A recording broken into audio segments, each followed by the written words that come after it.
I'm Lawrence. And I'm Erin, and this is Beyonnnd The Journalll. Wow, every time? Every time. Wow. Okay, so this is Beyonnnd The Journalll, and here we talk about New York City basketball, community, culture, love, life. Everything from the government to the grocery store. That's right, and there's only one place you can hear it. Beyonnnd The Journalll. Wow, really? I like that one better. Okay, can we just start the show, please?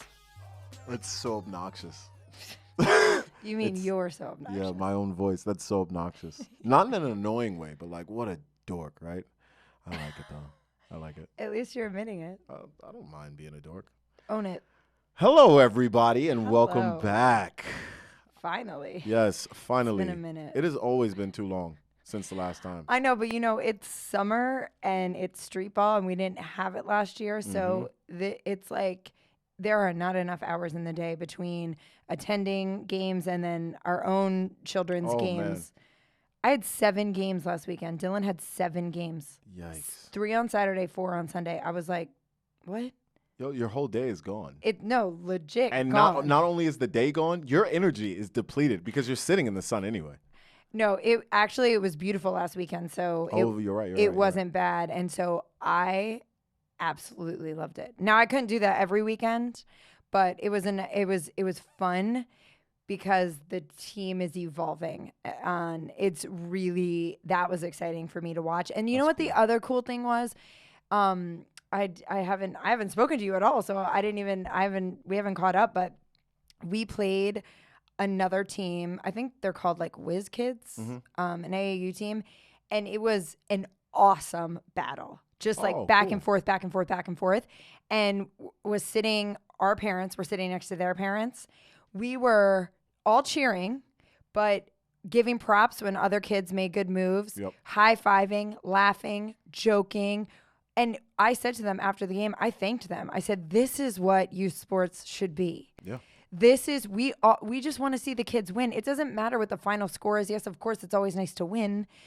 But like, we all had fun. They played good basketball. That's cool. And we set good examples, right? That makes it all worth it. Because I saw tons of bad examples at other games. You know what I'm saying? All other games. So right. So it was so refreshing. So it was like really, really nice to see some love. I'm glad you got that. I mean, we could really use some positivity around youth sports. And the way I look at it now, I've been like playing around with this idea. If we were at the park and our kids were playing together in the sandbox, we wouldn't be saying, hey, my kid needs more sand than your kid. Or your kid sucks at picking up sand. Right. We wouldn't say that. Mine shovels faster than yours. Yeah, look at my kid shovel that sand. Wow. Yeah. Yeah. Right? You're never going to shovel sand the same. Like, we don't do that. But now, because it's a competitive sport, it gets out those competitive juices, and then it's tied to career, right? Right. I know. That's what I kept saying. Like, someone said something, there was a situation with the refs, whatever. And I was like, guys, it's not that serious. And the other thing I don't understand, explain this to me. When people get really upset about a call that a ref makes and they want to argue, they're in the ref's face, then all the different parents are involved. I'm like, I'm sorry, timeout. What's the point? They don't reverse calls. Like, they're not going to go, my bad, you're right. The dad with the red sweatshirt in the stand says, I messed up. So we're going to give the ball back to them now. Well, it's this whole dynamic that I'm trying to get my son out of. And I'm not even just talking about a sports call. I'm talking about this idea that if everything goes well, then I should be fine getting to success. If everything and everyone is doing their job, right? So as soon as something goes wrong, I have to complain because get this right so my kid can be successful or that team can be successful. And what we should be teaching them is we have absolutely no control over the environment. We only have control over ourselves. Exactly. That's it. You focus on what you can control. So I don't argue over calls anymore the way I used to. I'll ask questions or I'll say, ref, can you watch this, please? Because I understand you're human. You're going to make mistakes. Totally. And I think that's appropriate coming from the coach. Right. But when the parents get all worked up in the stands and stuff, I'm like, it's not that serious. And by the way, no one cares, like what you're saying. And no shade, but like it really doesn't matter. And also, let's remember we're at a 12-year-old's basketball game, so let's just all relax. And don't talk to me. Talk to your kid. Yeah, like talk to your kid. And also, my thing has always been if bad ref calls are deciding the game for you, Like, work harder, play harder, move faster, get smarter. Like, these are firm all believer in that. things that, like, you know, there are going to be refs that don't like you. There are going to be refs that have terrible calls. You got to work around it. Yeah, at this level, you're supposed to be learning how to overcome obstacles and difficult circumstances. You're not supposed to be learning to play one way and then having everybody yield and bend so that you can continue to play that way, which is another reason why I laugh at the way not only parents but players complain about the way other teams play defense or the way other teams play offense. I don't like and that it's either. like I didn't come here to be coached by my opponent. I came here to do my thing and you to do yours. Let me be me. But, you know, that's a societal problem, right? Yeah, no, that's always. But the other thing, too, is, you know, that game where we got along so well with the parents and it was such good basketball, I was like, see, some of you, do you even like basketball? Because if you really love the game, like I love the game. And if I see a good move, I'm going to say good move. Like, I don't care if he's on my team or the other team, like props to that kid for that shot or that move in the lane, whatever. Yep. So I'm all about it. So I'm more than happy to clap and cheer and like give props to a 12-year-old who had a crazy move. Absolutely. I don't care if he's on my team. Right. So if we love the game, let's love the game and let's love the kids. And that builds their confidence and everything else, whatever. It also builds the atmosphere, though. Yeah, It builds the totally. atmosphere because we all should be complimenting each other anyway. Like, I'm the type of coach where I'll be like, damn, Shorty, that was a good move. Like, we got to play better defense. I don't mind saying that. I'm not losing anything by complimenting this kid. You understand what I'm saying? But there are people who are like, we can't give anybody any kind of confidence. We have to keep all the confidence to ourselves. No, but then I challenge your win, right? Like, so you did everything you could not to build other people up and you won. How do you feel about that? Like, we rise by lifting others up, right? And I'm talking youth sports. Like, I understand it's different when you're getting paid millions of dollars in the NBA and you're going hard on the court, whatever. That's a whole different conversation. I'm talking about youth sports right now. So, you know, I don't know. I just like to see them all win and, you know, it's good. But anyway. I think.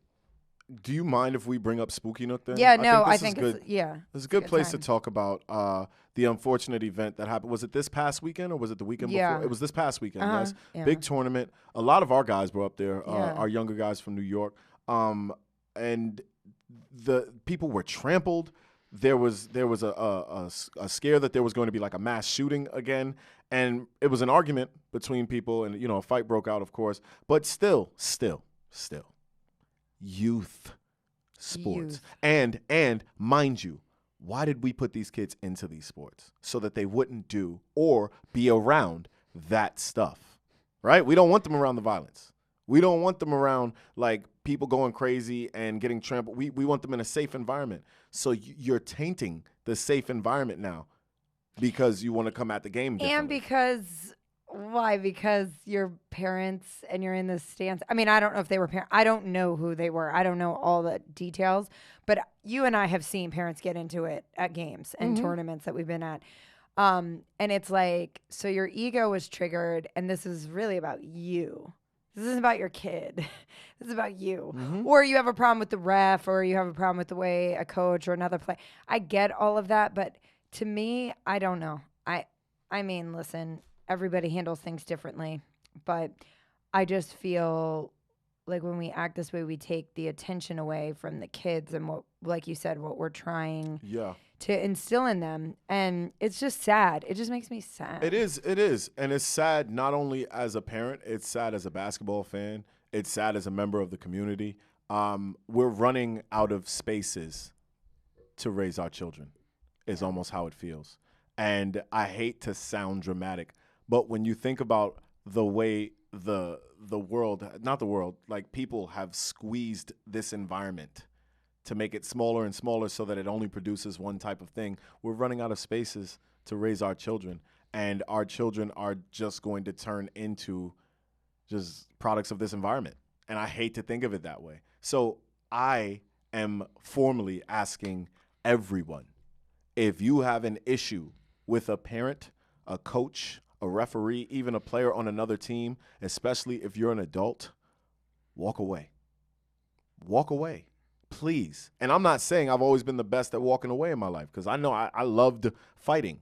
But I'm asking you to walk away, not to put your ego to the side or pride. I'm asking you to put the children first. That's what I'm asking. Put the children first, walk away. That's it.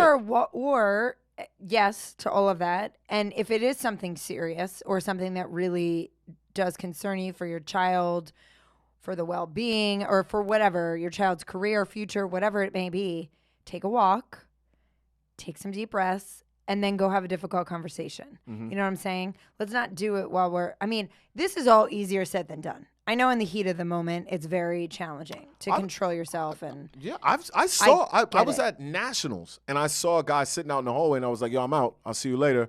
And he barely nodded to me, and this is a very nice gentleman. Like, we always see him at Guard Fam, and I've seen him at other tournaments. I'm just not mentioning him just because yeah, of course. But so, and I was like, you good? And he was like, I just need a minute. I was like, oh, is it bad refereeing? He was like, it's bad refereeing, bad coaching, all that. And so I was like, oh, so you just needed a minute? He said, yes.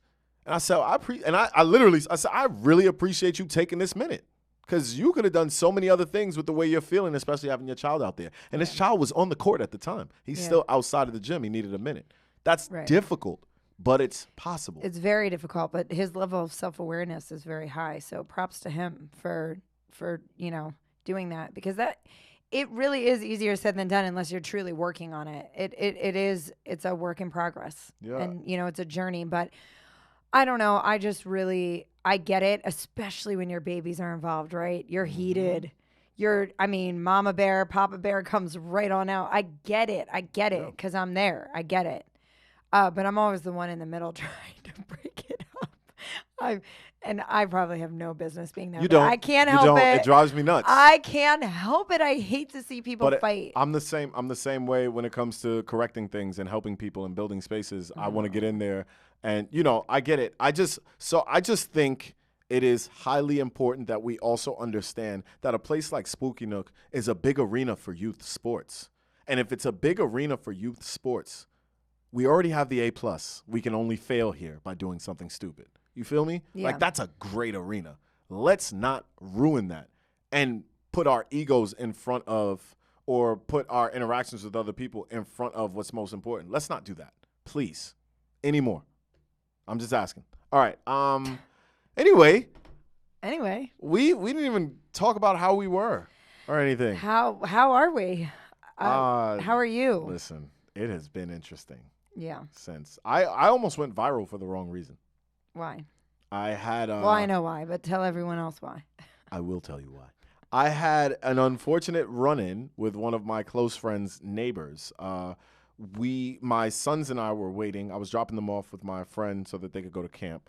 And my sons and I was leaning on the wall of a property, I guess it was. Like, you come out of the door and there's like a little nook. I don't know what you call it. She called it a wall. So it's like a wall outside. Yeah. So Lyric is sitting on top of the wall, and I got my back to it, and we're talking to London and Liam. No, London, and we're all just sitting there. And she comes out, and she says, "You can't sit there.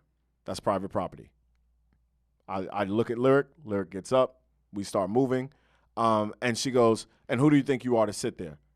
And I said, "Excuse me?" She said, "Well, who do you know here? Why are you here?" And she's pointing to Lyric. And I said, hold on. And Lyric was about to answer. I said, hold on.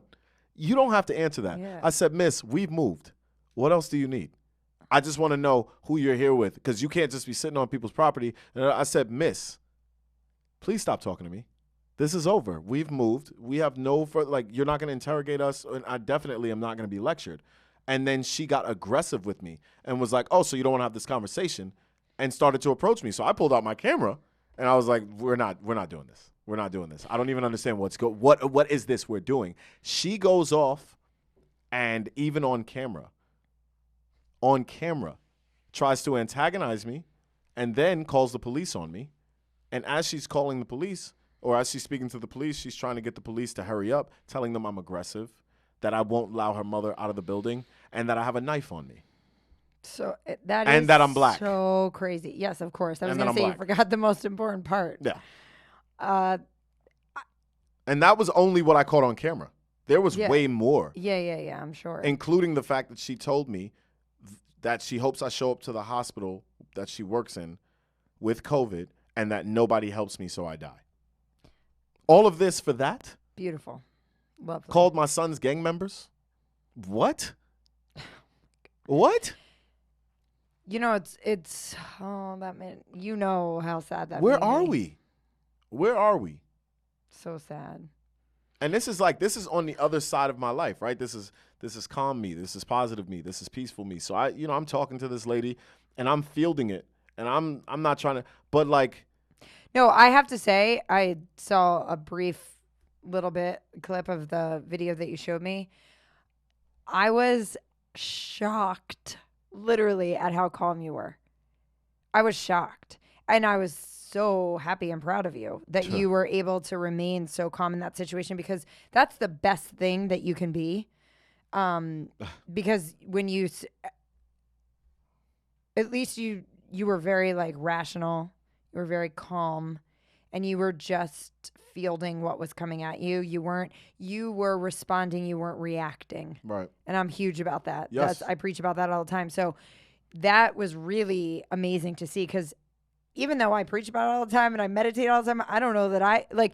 So, for example, if I was there with you, you know, I wouldn't have been the way you were. No. I'm just gonna say it. And I am not, and I don't like to fight, and I don't like confrontation. But when I see something wrong or a fight, like, it just triggers me, and I'm in it. Like, I'm there. Yeah. So, Thank you. Yeah. No, I give you props, and I was just devastated that happened to you. I was very upset about it, and I'm really just so sorry that you had to experience that. I think the biggest takeaway for me was you don't realize how emotionally draining it can be to hold back that much emotion in a charged situation as well, because afterwards, and I had time to think about it. And this will speak to another point I'll make in a second. But afterwards, when I had time to think about it, I was emotional. Of course. And I was like, why am I emotional? Like, I'm good.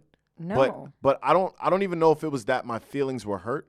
It was like, number one, that part of me, I don't bring that part of me to that space. Like the confrontation, I don't have time for that. Yeah. I'm about building and edifying, right? So, which is repetitive to say. But the emotions that came out, I then checked myself, because I'm the first person to say, if something happens, say something, speak about it. Let's rectify it. Don't keep it a secret. Let's hold people accountable. But I just wanted to put it behind me. And there was like hundreds of comments. And then the comments were coming in. And I have to give a shout out to the people who supported me. Like, people were on it. And they were not only saying like, this is wrong, and we wish that you didn't have to go through this. They were like, we know you try to put out positive energy, and it sucks at this negative energy. So I appreciate people for seeing me and honoring me. It was hard for me to deal with the negativity that was coming towards the lady. And this sounds crazy, but I'm so far removed from negativity in my life and that person that I was when I used to swim in negativity and tread water in negativity, that it makes me anxious, and it makes me feel like I'm going backwards. And I just didn't want any part of it, and I just wanted to put the whole situation behind me. So I stopped responding to people. I stopped reading comments. I really just didn't want to deal with that situation. That's fine. And I felt like I was being disloyal to the people who were being loyal to me. But with the same token, I also felt like, I don't want to keep reliving this. Yep. Because it wasn't easy to get past it the first time. No, listen, you choose you. You choose you. In those situations, most especially, you choose you. Whatever's best for your mind, body, soul is what you do. You don't owe anybody anything. Those people are making that choice. And I think a lot of times, especially in a situation like that, those people are choosing to show love and support without any expectations of what will be returned to them. Okay. Do you understand? Okay. So I don't think that you should carry that weight at all. You don't owe anybody anything. Okay. Really, you don't. So I think you need to release that. That's not anything. Yeah. I think that you handled it incredibly well. Girl. And I'm very, very impressed with how you did it. No, for real. And a lot of people that, who know you, who also know me, who had sent me messages like, hey, have you talked to Elle? Is he okay? Whatever. And almost all of them were like, he was so calm. He was so calm. And I was like, yeah, he flipped a switch. Like he went into a different mode, but that's really impressive. I think you set a really good example. So, Thank you. But again, it sucks that you had to go through it. But you know what? Again, lessons, right? And so you build upon that. And so now you've experienced it firsthand, and now that gives you even more knowledge and more foundation to build upon and help others, right? Through experience, right? Right. So you're right. I mean, it's unfortunate, but listen, we make lemonade out of lemons. Yeah, and talking to Lyric in London after having them witness, the first part of that and everything, they commended me, which speaks to like their character anyway. For them to even say like that was the right thing to do, I was like, oh snap, thank you, and That's then great. for them to have my back too, because I wanted to be there for them. I jumped in because you're not gonna talk to my kid. Yeah. But I'm also not gonna let you bait me out of losing my kid, So it wasn't. I'm getting emotional now because it was like I don't like being put in those situations where I have to pick between protecting my child and being a good person. I feel like they should be one and the same, right? Yeah. So it was like in protecting my child, I wanted to go crazy, but that was just a whack situation. I didn't definitely. Like that at all, I agree. It sucked. So let's stop talking about that. Thank you for listening, and thank you for letting me get that off my chest. What's going on with you, Miss Camera Superstar? No, I am not a camera superstar. I am, but no, I'm not. But thank you. I don't want to sound ungrateful, but I'm not. I am honestly just working and learning and growing and just trying to do better and be better. That's really was always my goal from the beginning. I remember I was thinking about this the other day. Like when I picked up the camera, I mean, I always took pictures in my life. I always enjoyed photography. I always had a passion for it, but it was anything that, I did on the regular. So thinking about the journey of like picking up the camera for the first time and like taking photographs for the Ballers Journal, from there to like just photographing draft night. Like it's just such a wild NBA draft night. It's such a journey, and there are so many people who were so kind and supportive throughout all of this, who believed in me even when I didn't believe in myself, including you. I've always been very self-conscious about it, but I've always wanted to work and get better. And so many people were willing to let me take photos, and I've been working my butt off really, and just trying to learn and grow and get better and connect with people. And really that's really truly what the passion is. For me, it's just connecting with people. Right. And so I've connected with so many people. And so it's been a little bit of a whirlwind recently. It just kind of like all summer street ball happened, and then it all just kind of started to snowball. And I was given the opportunity to shoot the number 8. He went 18 in the draft, Trey Mann, to Oklahoma City Thunder. Nice. That was crazy. Nice. I have to say it was a once in a lifetime experience. I am so incredibly grateful for. I learned a lot, but I pushed myself into a very uncomfortable place to even show up there. So for me, and the family was lovely, and Trey was humble and kind, and I'm rooting for him 100%. I hadn't met him before that day. His girlfriend, sweetheart. His family, amazing. But for me, that was like my draft night. Like I felt like when I left there in tears, not even gonna lie.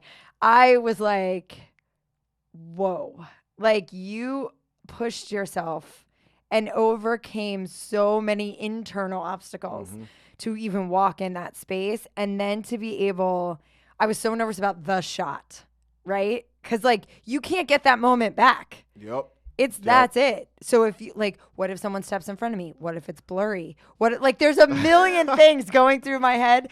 And let me tell you how this went down. If like what I was told was like, it'll be kind of set up. We get the call not very quickly in advance, but like a minute or two in advance, right? That he's being drafted. Yeah. And like, we'll have him in position and like, it'll be set up. Nothing like that happened. It turned into like a WWF wrestling match. Everyone was sprinting down to get in front of the TV. I was literally elbowing people to get into position to get this shot. Like, you don't understand. I was sweating. I was like, but when he got drafted, the room was dead silent. Everyone was like, shh, everyone shut up, shut up, shut up. That's cool. Room was dead silent. they say, and with the 18th pick of the 2021 NBA draft, Oklahoma City Thunder chooses Trey Mann. The room erupted, right? And it was, listen, as a mom, but as a basketball mom, let me tell you something. I am so glad I had a camera in front of my face because I cried. Not even going to lie. I cried. I cried while I was taking that photo. I bet. So it was just an amazing experience that I'm super grateful for. Sheer rejoice. And you're in the middle of it, capturing that moment. It was like every single emotion at once, though. It was like joy, but also relief, right? Because like you don't know. And there was some tension and anxiety. You don't know when you're getting picked, when you're getting called, where you're going. None of it. But even just to speak to Trey's like character, he got drafted. He was excited, of course, obviously. And then he turned to his agent and was like, yo, can you hit up Brickley? I want to get in the gym. Early. So at midnight, he left. 12:30, he left the party and went to work out. Was working out Shout until out to Brickley for being ready. 2 a.m. Yeah. Sheesh.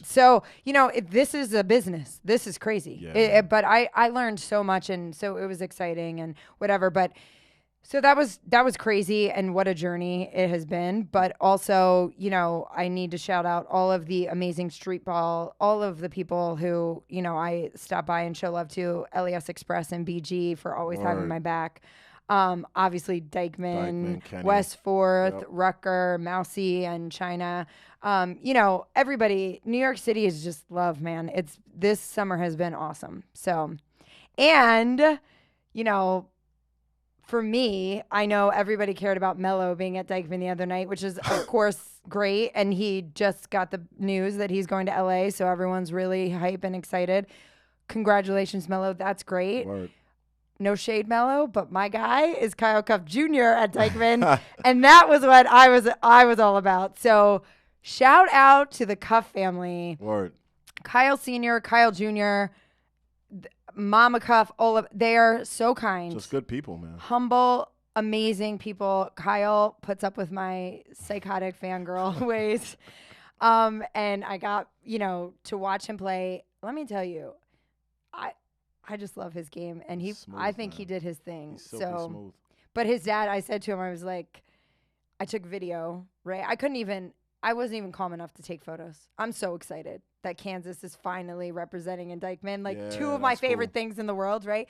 So I'm so excited. So I couldn't even take photos. So I was just taking videos. So his dad was like, I know you have clips for me. Will you send them to me? I said, sure, as long as you promise to hit mute, because my crazy girl fangirl ways, I'm on the court just screaming my head off. I mean, he does this spin. He does a spin past 2 defenders in the lane to go up for a dunk. I lost. I lost it. And cha-ching, the first shot that Kyle hit, cha-ching goes, give me 3 or that's money or whatever he said. I don't even know. And then he goes, okay, Bill Self. Luckily, I had that that on video. That's fire. I texted it. Cha-ching is such a professional.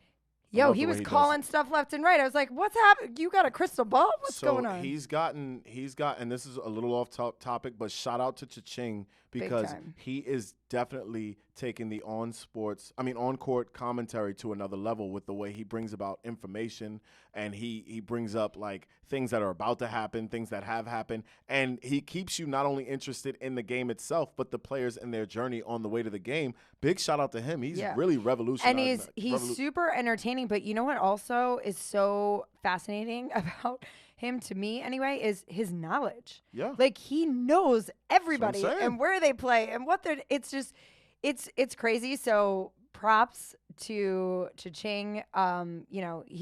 He is Dykeman. I mean, Dykeman is not the same without Cha-ching. So anyway, but obviously I always say this, but I truly, truly mean it. I'm so appreciative and so grateful for Ken Stevens and the entire family at Dykeman for, allowing us to make that our home away from home. And I'm truly, there's no other place in the world. There you go. So shout out to Dykeman. And, to give credit to New York City, too. So Dave from Dave's Joint, shout out to Dave. He is like a basketball genius. My guy. He just was out in LA at the Drew League.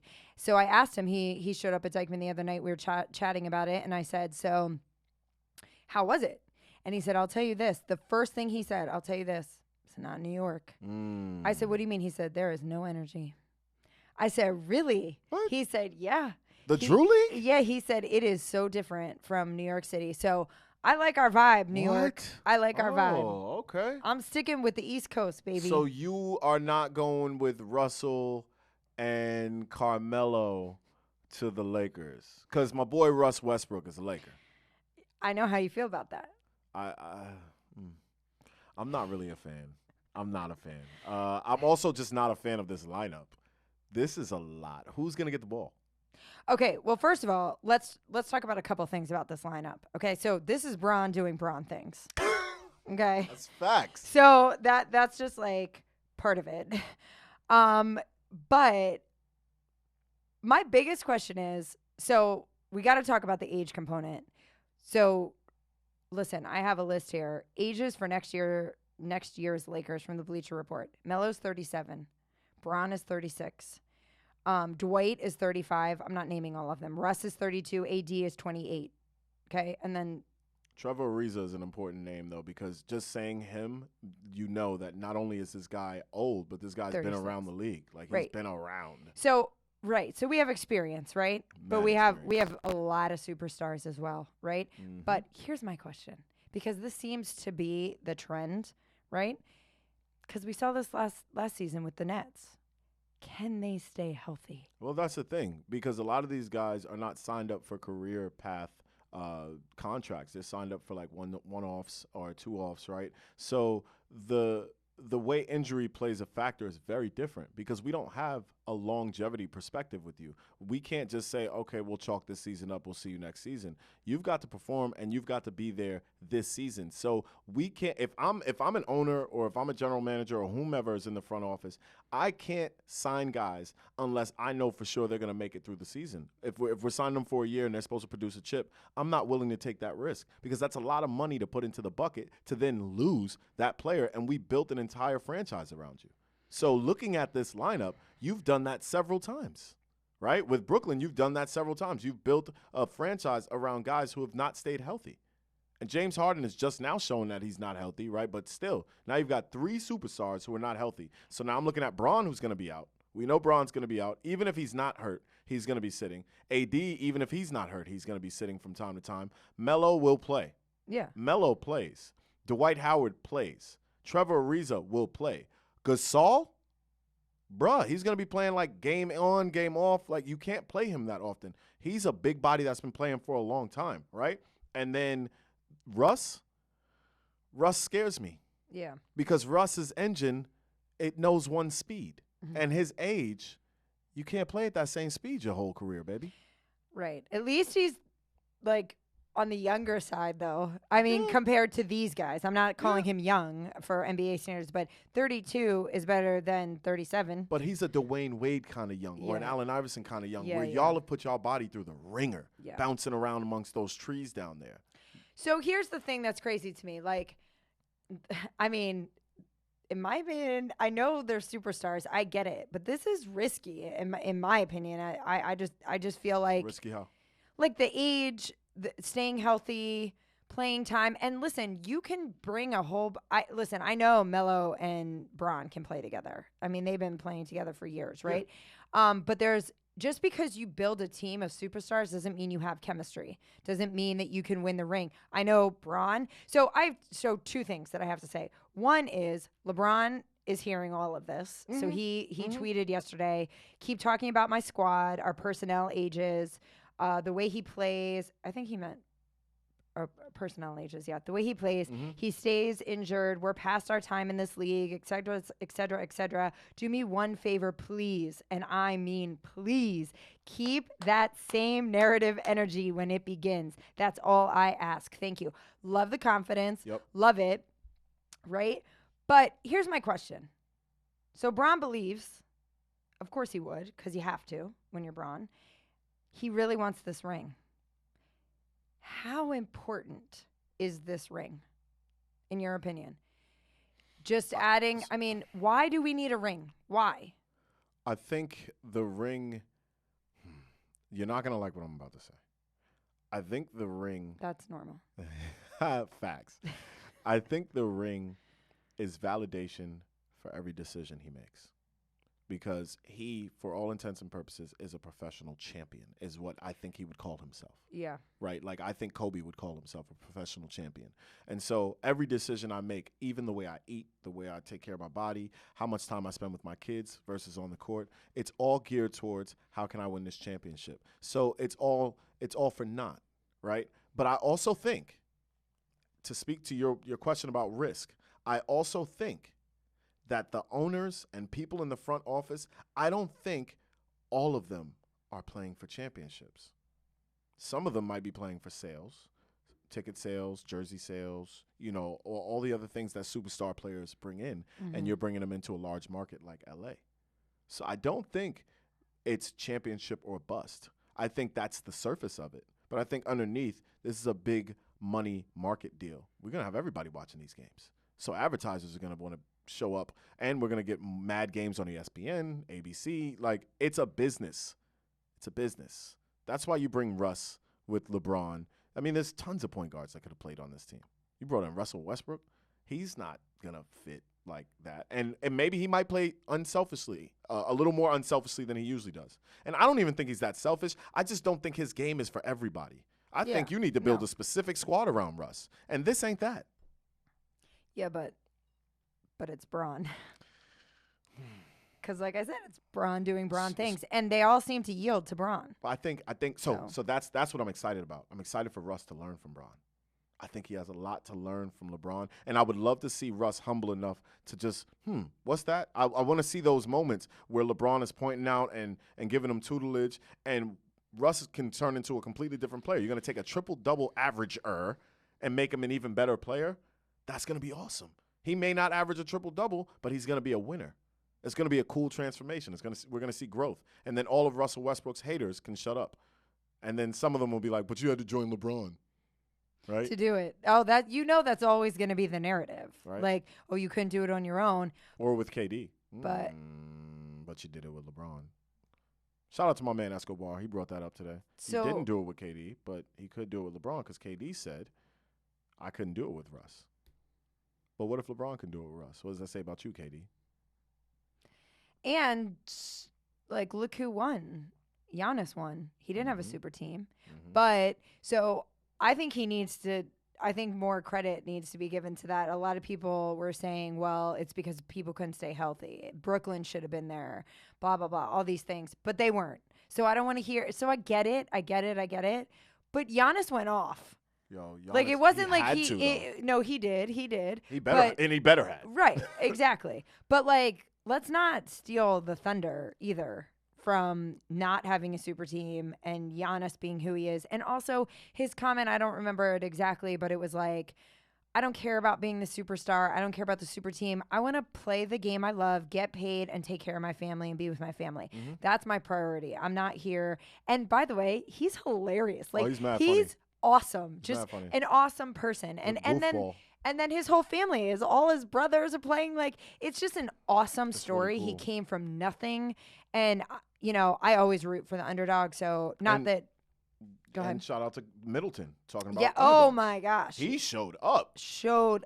And showed out. He took his mask off for the championship series. It's like, whoa, that's who you are under there. Okay. But see, that's important. And do you get all that when you have a super team? No, you don't. No, you don't. So there's things to be said for that. So I think that I think people ignore some of the side effects of having a super team. And some of the side effects are you do often miss those opportunities for your role guys to show up as superstars and play. Like, Middleton showed up consistently because there was that space. If you put Middleton on this team with the Lakers, perhaps he shows up once every 5 games if they allow him to get off, because we've got to run through a scheme. There are certain contracts that say, I need this amount of touches a game. I need this amount of touches in this space a game, or you're stifling me, right? So you can't have your role players show up out of nowhere, and we can't watch that underdog story happen with these super teams. And that's one of my issues with it. Like, yeah, I don't like it. I don't like buying rings. No, and that's how I feel about the Yankees. And I've always felt that way. A lot of people feel that way about the Yankees. So have you noticed that New York streets have gotten a little, like, quieter? Like, people are nervous a little bit? No? Where are you going with this? I don't know. Kemba's home. Oh. Kemba Walker's back on the New York streets. We've got a real point guard in town. Yo, I am excited That's interesting. about the Knicks. Kemba Walker? I'm excited. Kemba Walker? Yo, New York is freaking out. I told the internet, I was speechless. And that's Seeing a hard Kemba thing Walker to do. and that New York jersey I was nervous. Yo, and after the run they had last season, I'm excited for the Knicks. That made me nervous. That was an amazing pickup. I'm now, excited for you the give me Knicks. Kemba Walker on the Lakers, I think that would have been a better move. Mm-hmm. Kemba Walker instead of Russ on the Lakers. And then I think you put Russ on the Knicks with Randall and let those guys bang around and knock around. I think you got Yeah, and different Randall teams. just re-signed. So I forget how many millions. You know, I just It ain't gonna beat Steph's. oh my Whoa. goodness. He's making like 650 something thousand. You know what though? Minute. But but do you know what? He deserves it because one, talent and amazing, but at the beginning of his career, he was not getting the earned his pay. keep. Yeah, he was not getting paid what everyone else was getting paid, and he kept showing up anyway. He was a nobody. Yeah, so he just, and then even the whole story about his endorsement with why he's with Under Armour instead of Nike, right? Yep. So, like, even just that, like, it was like everything was just kind of stacked against me. It was whatever. I'm just gonna play basketball. It's gonna come back around. It came back around. It came back around big time. Like, big time. What? He's making mad money. It doesn't even make sense. I don't even know how what you do with all that money. I wish I knew. I wish I had that problem. I don't but you know what? I do not. The funny thing is, I don't think either one of us would want that much money. No, I really don't care. No, I honestly, and maybe it's just because I've been without money for so long. Like, Exactly. I don't need it. And if I had that money, I would give so much away. I mean, there's obviously things I would want to do, but it's more about traveling and experiences than I don't need designer things. I don't need houses and cars. Like, it's nice to have something nice, but like, you know, I would love to just give it away. But listen, it's nice going to sleep at night going, like, if you want to wake up and go, you know what, I want to go to Greece next week. Like, you just go. Like, that's nice. That would be cool. I would like that. I want to cool. travel, but whatever. I feel like you're distracting, like you're trying not to get to something on the agenda on purpose, and I think it's a little bit of hate. What are you talking about? Oh, now you're gonna play coy. I honestly don't know. The Bulls are back this season. Baby. Oh Lord. The Bulls are back. You ready for this? We got not only Caruso. I like that kid. Actually, I do like him too. One of my favorite point guards, Lonzo Ball. I always said he was going to be like the next Jason Kidd. You don't like him because of his dad. I get that. I don't like his dad. No. They're just... His dad definitely said he's going to win more championships than Michael Jordan for the Bulls. I can't with him. At some point, he becomes entertaining. He's ridiculous. That man is ridiculous. He's ridiculous. Ridiculous is a perfect word for him. He's ridiculous. But we got Lonzo Ball, and then we got DeMar DeRozan. They are pretty funny, though, but they are trash talkers. And while each other. Yeah, like, I like that, and it's funny to an extent, but then I'm like, all right, enough. Like, enough. Well, the father makes it enough. You know what I mean? Like, baby. Maybe if he wasn't involved and it was just the boys, like, I could get down with that, especially having sons and spending so many, like, growing up with a dad as a coach, like, just being around teams and stuff. Like, I get that vibe, and it's funny to me. I like it. I love the trash talking and the jokes and all that. But, like, when the dad is so, like, outspoken and aggressive, it takes away from it. It takes away from it. I'm not inviting him to any of my Chicago Bulls watch parties. No. I know he's going to want to be there, but there's only enough space for one loudmouth in the room. All right? And you have that spot. I'm that. Front and center. So, really quickly, I want to bring up something. Kawhi Leonard's an unrestricted free agent. Yeah. I don't think Kawhi Leonard is that good at that great of a basketball player. I think he's overrated. I said it. You've said that before. I think he's overrated. I think we thought he was LeBron's arch nemesis, his arch rival. We found the LeBron stopper. Miss me. Okay? The same way he misses games. How about that? Miss me. And shots. Okay? And open teammates. Since we're talking. There we go. All right? He is a freak of nature physically. His arms, his hands. Wow. And he's funny. And he's hilarious. He's dryly hilarious. Yeah. But yes. But I'm not going out of my way to pick him up. Now, excuse me, if you'd like to come play for the Chicago Bulls, we'll have you. We'll have you. You think that's even a possibility? I'll make a phone call. We'll have you. Okay. All right. No, but I think it's a possibility. Do you? Look at the team now. Now they look a little more attractive. They've got Zach LaVine. Yeah.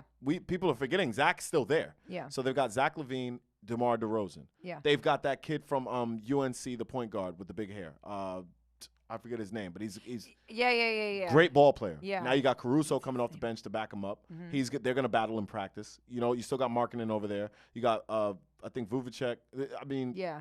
There's a lot of good stuff. So they look a little attractive. I just don't know if the money's there. A little attractive. Let's not forget the little part. Let's relax. All right? Yeah, we're gonna see. We're gonna see.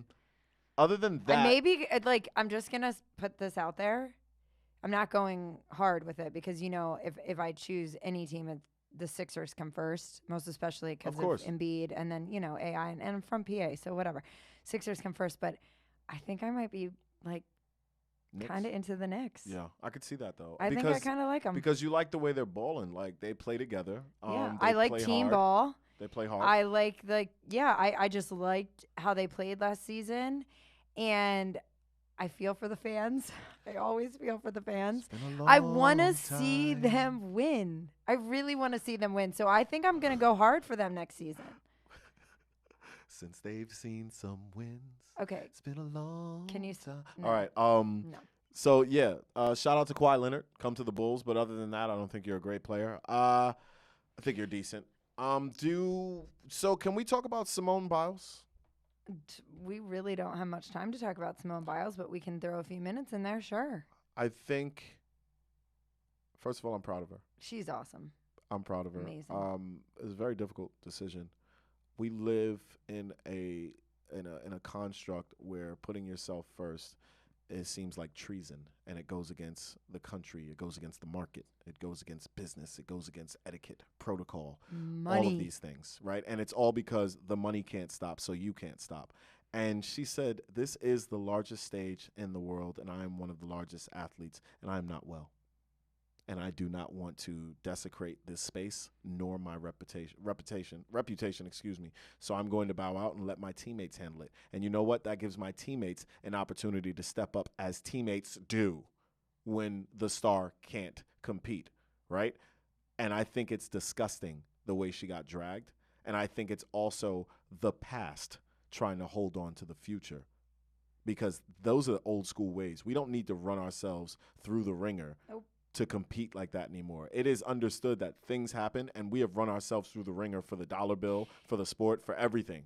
It's so interesting to me how the people who bark the loudest in those situations always want the most grace for themselves, right? So you're allowed to be human, right? But she can't because she's a gymnast who's really good. We're talking about people who would never be good enough to compete with her. Well, and it's so funny. I don't know if you saw that comment that really made the rounds on social media, but it was like, I think that an average person should have to do the event first to show like how truly difficult it is. Like, be like, okay, Lawrence, you have to go do like the I don't know, the balance beam and flip and twist and turn and do all that. Like, you can't do it. Like, it's not even possible for us to do it. I wouldn't. So it's like you're sitting here judging something in your wildest dreams you couldn't even do.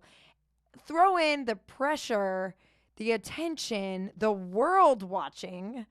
It's a lot. And I am proud of her, and I am proud most especially when there's a stigma for men and for women as well, but women are always supposed to be the ones who can just shut up and take it because you're a woman and you're a martyr, and we're never supposed to be emotional, and we're never supposed to be, caving to the pressure. We have to handle it. So one thing I'm noticing a lot is the people in our society who are good at suffering are asked to suffer more.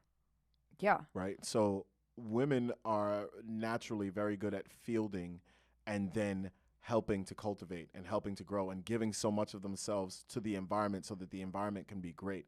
And people take that for granted so much and in so many spaces. She can take it, she can take it, she can take it. But it's not even just that. It's the she can take it, she can take it.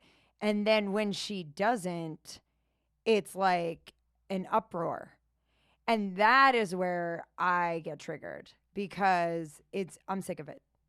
And that's the whole reason why I, again, always shout out Glennon Doyle and support her wildly because this is the narrative that she is just absolutely, attacking and trying to completely deconstruct and rebuild. That we are allowed to be emotional. We are allowed to be angry. We are allowed to be all of these things. Yep. And it's okay.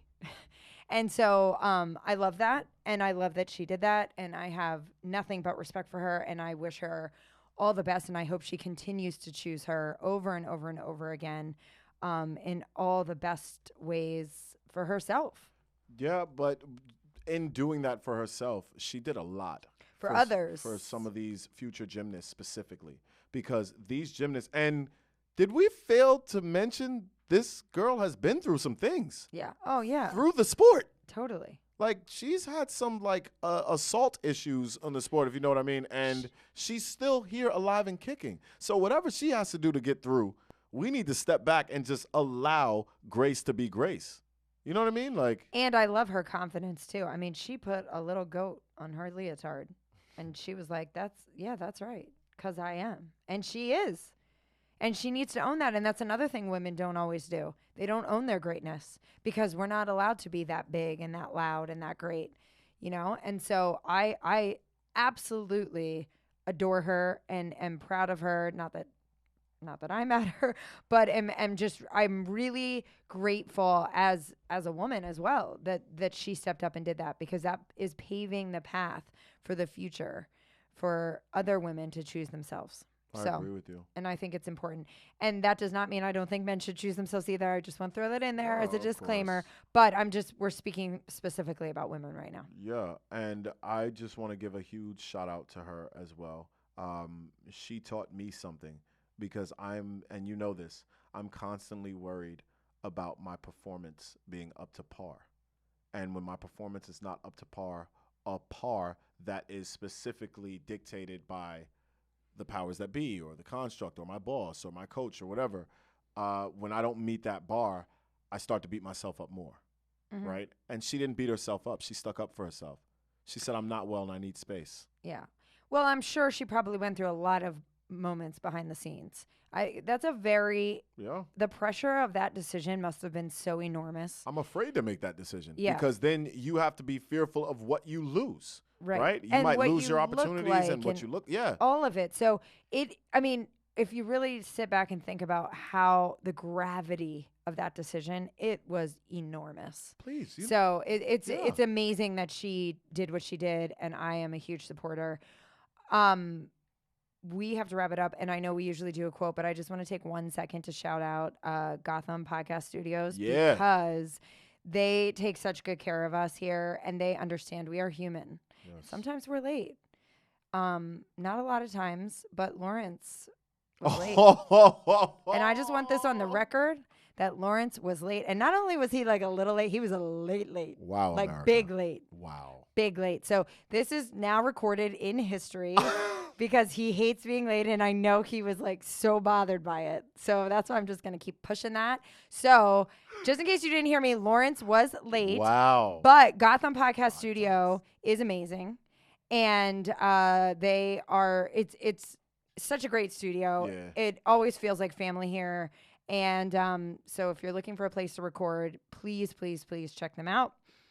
I highly recommend. Yeah, just check with our schedule first because we love this place and we don't want anybody to get in our way. Hello. No, I'm just kidding. No, they are great. And a huge thank you to not only Erin for being here despite the fact that I was mad late. A huge shout out to Gotham for being flexible.